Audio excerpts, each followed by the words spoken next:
Prince Edward steps in for King Charles. So what other big changes will occur for upcoming royal events? Royal historian Gareth Russell breaks it all down. I don't think they have anything to panic about at the minute, but certainly looking into the future that this should be something they're worried about or concerned about and actively trying to fix before a problem turns into a crisis. Plus, Kate is forced to reveal cancer news early. The BBC responds to criticism of Princess Kate's coverage, and Carol Middleton is in financial trouble. Plus, Prince Harry is skipping out on an upcoming wedding to avoid a run-in with his brother. Tessa Dunlap reveals how Harry is coping following Kate's cancer diagnosis. We can level all the criticism we like at those we love or no longer love. We don't assume, I better hold back because they might have cancer. I mean, that just doesn't enter into it. We've got that plus so much more in today's Royally Yes. Everyone, I'm Christina, and that's Christine, and welcome to Yes. I'm a broken record to another big week of royal news.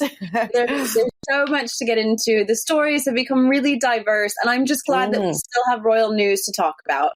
Definitely. And so let's dive right in. King Charles called on his brother, Prince Edward, and his wife, Duchess Sophie, to step in for the first time ever at Buckingham Palace. The Duke and Duchess of Edinburgh stepped in for the king, who is undergoing, as we know, cancer treatment and has stopped carrying out public-facing duties at an historic military event at the palace. The pair looked thrilled as they inspected the troops after French soldiers joined their British and Commonwealth counterparts at a changing of the guard ceremony on April 8th at Buckingham Palace. So what did you make of Prince Edward and Sophie stepping in for the king at Buckingham Palace? I thought that this was great. It was such a great opportunity. Edward and Sophie, the Duke and Duchess of Edinburgh, are so wonderful. They're very popular and well liked. So they're really an undervalued asset within the royal family. And I hope now we can see a lot more of them, especially together. Over the last few months, Prince Edward has stepped it up. He's gone on a short tour. He's taken on a lot more duties, but it hasn't received a lot of attention. The Duchess of Edinburgh, who is really popular, I think kind of adds to the attention that together they'll get more attention than they will apart, especially when Sophie is part of the engagements. I was impressed by how regal they looked, and I think it was part of that was just their surroundings, the very formal sort of pomp and ceremony, the very lovely hats that both the French and the British soldiers were wearing. It felt very royal, which I thought was nice after this sort of royal drought, to have this very regal feeling event with the Duke and Duchess of Edinburgh. I liked it. I liked feeling that royal magic again, and I'm glad that they were there to sort of represent the UK, and I hope we can see a lot more of them. We'll talk about this later with Gareth, but they are they're a huge asset that I hope we see a lot more of. Oh, definitely. And like you said, we spoke to Gareth, so let's break it all down with him. And as we are going to see more members of the royal family step up, and in ways that we maybe haven't seen before, and in other ways where they need to get some more people into the mix. So here's our conversation with Gareth. You know, there have been so many events when other members of the royal family have stepped up. So thoughts on this slimmed down monarchy? Now that, you know, we're seeing it kind of unfold. Was this a mistake? I don't think it was a mistake, but it's not what was intended, if that makes any sense. So I think, you know, when the conversation started about a slimmed down monarchy, you know, the Queen Mother and Princess Margaret were still alive. That's how long ago it was. And I think it is a testament to sometimes the royals will say something and it enters popular culture. The nickname The Firm is another great example, and it rolls and rolls for years.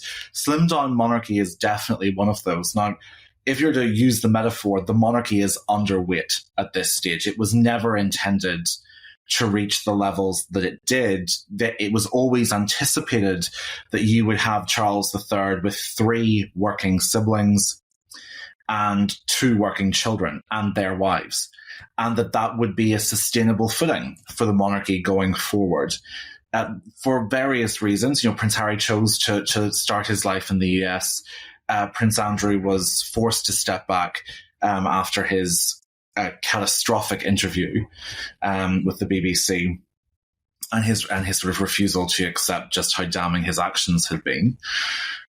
So at the minute, we're looking at a monarchy that, really was just holding it together in terms of the number of functions they had to attend and events, overseas visits, and particularly their charitable and military obligations. And then you have, sadly, both the King and the Princess of Wales battling cancer at the same time. And that shows, through no one's fault, it has to be said, but it does show the cracks turning into craters, if you like. So I think that's why you're seeing talks start in the British media about the possibility that Prince Edward and Sophie's daughter, Lady Louise Windsor, possibly Prince Andrew's two daughters, the Princesses Beatrice and Eugenie, will be moved into senior working royal status, because otherwise it is unsustainable. Just to give a sort of, when you say these sentences, it sort of hits you. At the minute, Prince William is the only senior working royal man under the age of 60 and above the age of 16. And so and the same is true, will eventually, there's only two female royals that fall into that category, the Princess of Wales and the Duchess of Edinburgh. Eventually, when Princess Anne, the Duke and Duchess of Edinburgh, and of course the King and Queen, start to scale back their duties, get older, retire, and ultimately, eventually pass away, there is going to be a seriously underweight monarchy when potentially you would just have King William and Queen Catherine dealing with it until they're, doing all of it until their children come of age. So yes, the slimmed down monarchy sounded a very good idea when there were so many working royals back in 2000, 2001. But through a variety of factors, it is now something that needs to be rethought. Mm-hmm. I really like that sort of that metaphor of the monarchy being underweight, and sort of to build upon that, is the monarchy, in terms of its brand and its relationship with the people, is it an unhealthy, sort of delicate levels of underweight? I don't think so at the minute. I mean, we're looking at the polls, the different polls, they come back with varying results. The most strong, the poll that returned, I think the strongest numbers in favour of the monarchy indicated that only 13% of British people wanted a republic. That, to me, probably seems like the sample size of it wasn't big enough. But we are still broadly looking at about 65 to 70% of people, certainly in and around the 2/3 margin, are still in favour of the monarchy. So there's nothing that they need to worry about yet. But ultimately, if this goes forward, into the next generation, they probably do need to get ahead of this, because this is a warning sign that the monarchy does need to be seen and to be visible and involved in public life to retain or build on those numbers. And so, yes, I don't think they have anything to panic about at the minute, but certainly looking into the future, that this should be something they're worried about or concerned about and actively trying to fix before a problem turns into a crisis. All right. Well, let's spill the royal tea, and lots of news regarding Princess Kate. And this is interesting. So she may not have had control over the news of her cancer diagnosis when it was made public. Kensington Palace reportedly rushed to the release of her cancer announcement video after news of her health condition had leaked. The Daily Mail's Ephraim Hardcastle column reported that the palace had no choice but to rush the video's release after being contacted about Kate's diagnosis. This is sad. According to the outlet, whether or not the leak came from the London clinic where Kate underwent a January abdominal procedure or elsewhere is unknown. Us Weekly did reach out to the palace for comment, but this is so sad that she was forced to release this news. Obviously, she's got 3 young kids to worry about as well. And, she had to prepare herself, because not only is she just telling her family, she's telling the entire world. So it's a lot to deal with. And the fact that she was kind of forced into it is just kind of tragic. Yeah, I think there were so many things at play, and we really saw it. I think the conspiracy theories really heated up, and that leak out of the hospital was sort of heating up at that time. And so I do think there was a bit of, inevitability, feeling like, you know what, we just have to get this out there. And while I think the Princess of Wales had a lot of control over the message, we know she wrote it herself. She probably framed it herself. She dressed herself. So she was able to control the narrative as much as possible. It may have been released sooner than they had liked, whether they wanted to do it after the Easter weekend or, sort of at the end of the children's school holidays, because we were given that sort of post-Easter, April 17th timeline. But it does sound like I think there was a bit of pressure into releasing this in this way, being as open and honest as she was, which ultimately I think has served her well. The people have been overwhelmingly understanding and responsive and really caring towards her. And now I do feel a bit like she's being given a bit more room to recover, and she's being more privacy and a bit more space. So Definitely. As much as we can understand, it's so sad if she was forced into it. I think actually it has been for the better, for her benefit. Oh, definitely. Yeah. I feel like people have backed off considerably. And actually, the BBC responded to viewer and listener complaints that its coverage of Princess Kate was excessive and insensitive. So the network insisted in a statement that their news coverage had been guided by sensitivity and the significance of this story, even though not everyone would have approved of the approach they took. Now, this is per the Hollywood Reporter. A speculation about Kate's condition and her eventual diagnosis were heavily covered by the BBC and other outlets. And their statement added, as part of our analysis, we examined the intense speculation there had been in the preceding weeks about the princess's health. We also reported on Catherine's request for privacy and detailed the statement from Kensington Palace regarding the princess having the right to privacy in relation to her medical issues.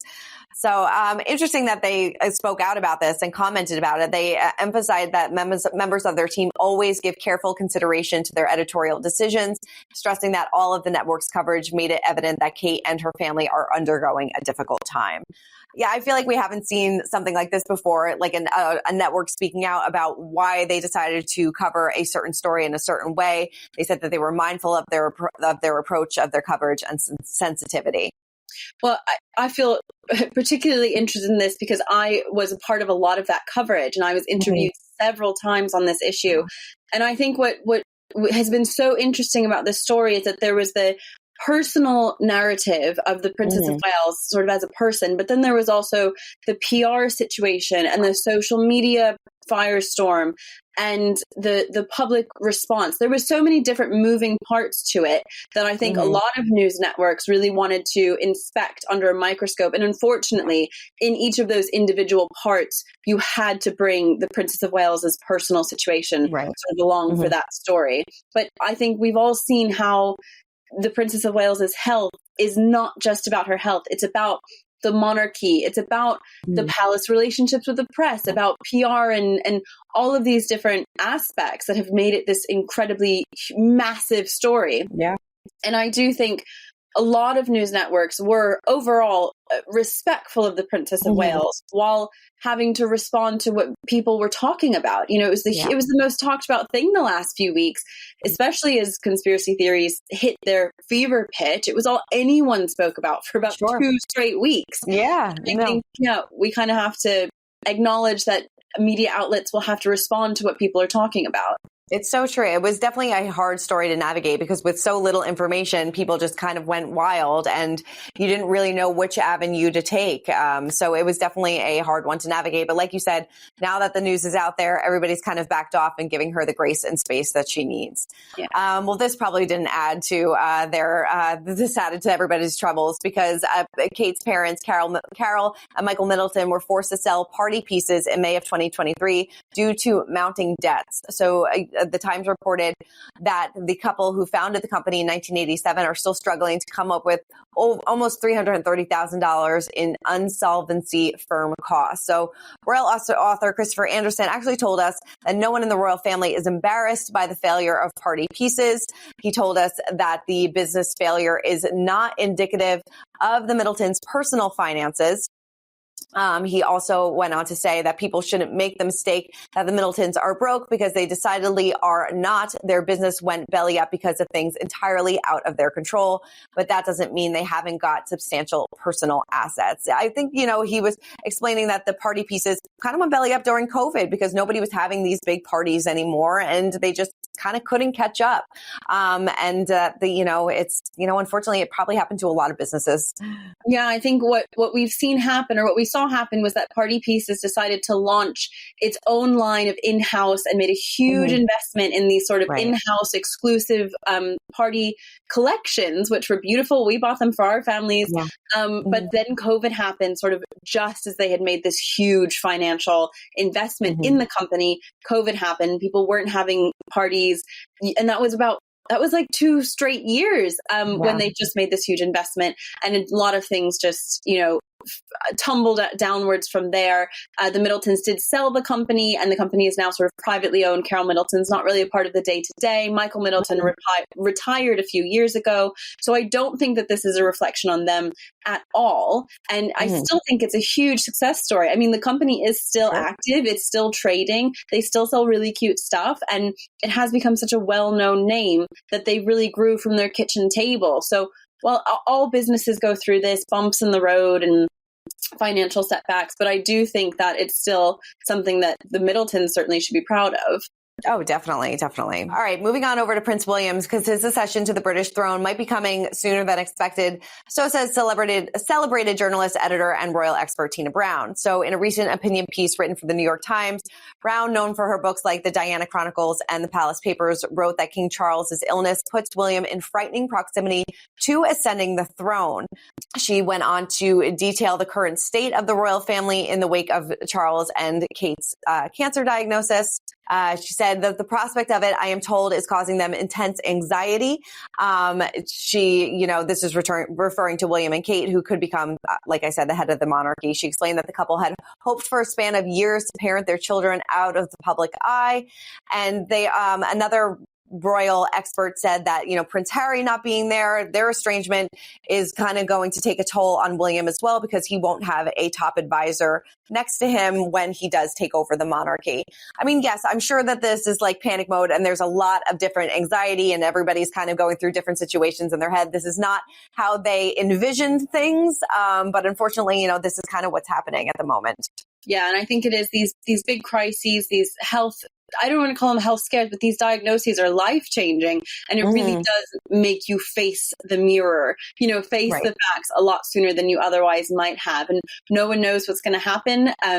Something tragic could happen tomorrow that was by total accident, or they could live 30, 40, well, maybe 40 is a lot, 30 more years. You never know. But these sorts of life-changing diagnoses and these life-changing situations really make you face facts in ways that you otherwise would have just blissfully ignored them. It's so true. And then kind of jumping on the story of Harry, there's been reports that he will not be attending the Duke of Westminster's wedding later this summer because it will be too awkward with Prince William. There was reports that he wasn't going to attend anyway, but now it seems like this is actually, he won't be there in June.